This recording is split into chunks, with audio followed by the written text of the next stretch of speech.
Tammuz. Chaf Bet Tammuz marks the hilul of a very great rabbi. His name was Rabbi Moshe Sethoun Dabba.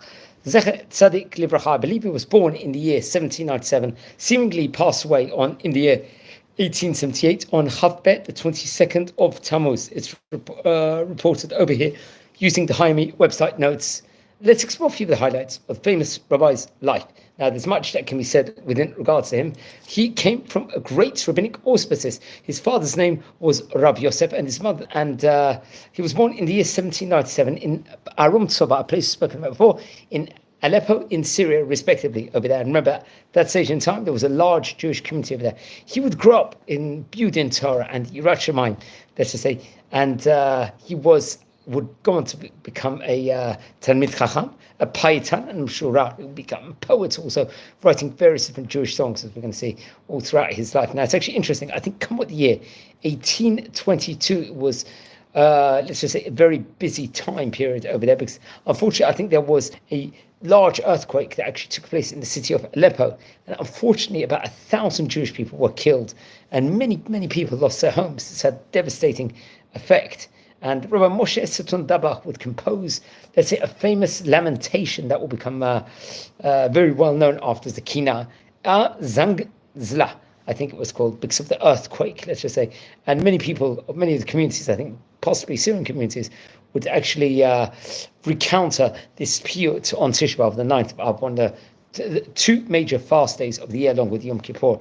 Tisha B'Av has to be a day where many communities would say the Kinot, lamentations respectively. So he would compose a famous one at that point in time. So afterwards, I think he would go on to marry the daughter of Rabbi Sethoun, I believe it was reported over. So I'm not too sure the exact date when the marriage actually took place, but I think shortly afterwards, I think his brother passed away, Rabbi David Sethoun Dabba. This was obviously a very traumatic time for the family. And I think afterwards he would really help his son, Rabbi David Sethoun's son, find his feet and help him to grow in Torah and just to say in greatness. His name was Rabbi Shaul Sethoun Dabba, respectively. I think he would later on become the chief rabbi of the Syrian immigrant communities in Buenos Aires, if I'm not mistaken. Now, most notably, we've spoken about this before, I think in the year 1840, unfortunately, a blood libel came about in Damascus. This was very widely reported over. I'd recommend everyone to learn about it.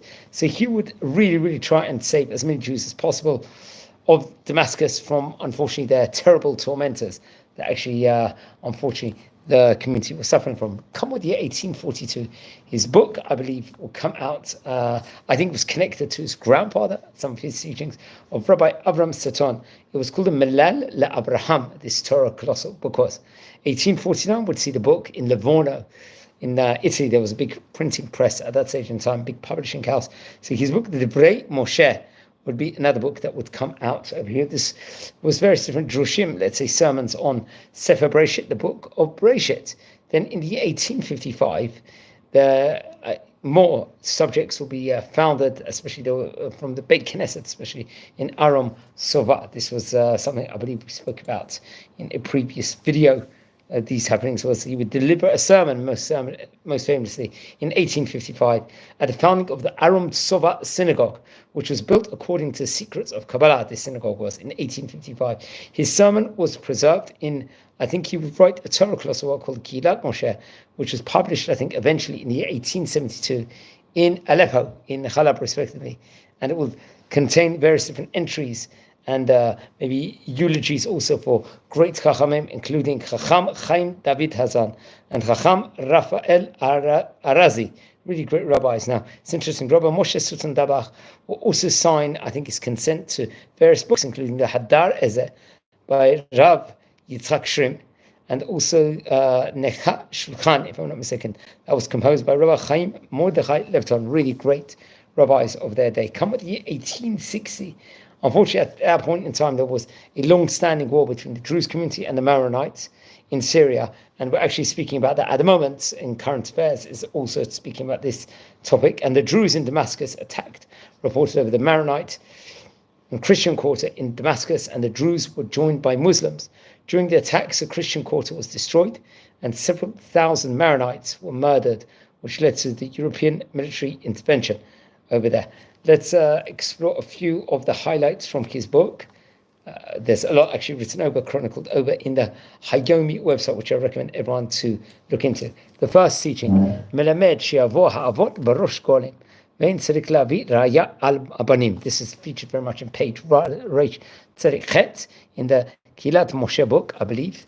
Then another teaching of his is Melamed Shaha Maspik Shemen Zayit Ma'arat Amachpela Ba'arve Chag Zochet Lenafasho, talking about the burial plot in Hebron of 4 people, great couples of Jewish history: Adam, Chava, Avram, Yitzhak, and Rivka, and Yaakov and Rachel, respectively.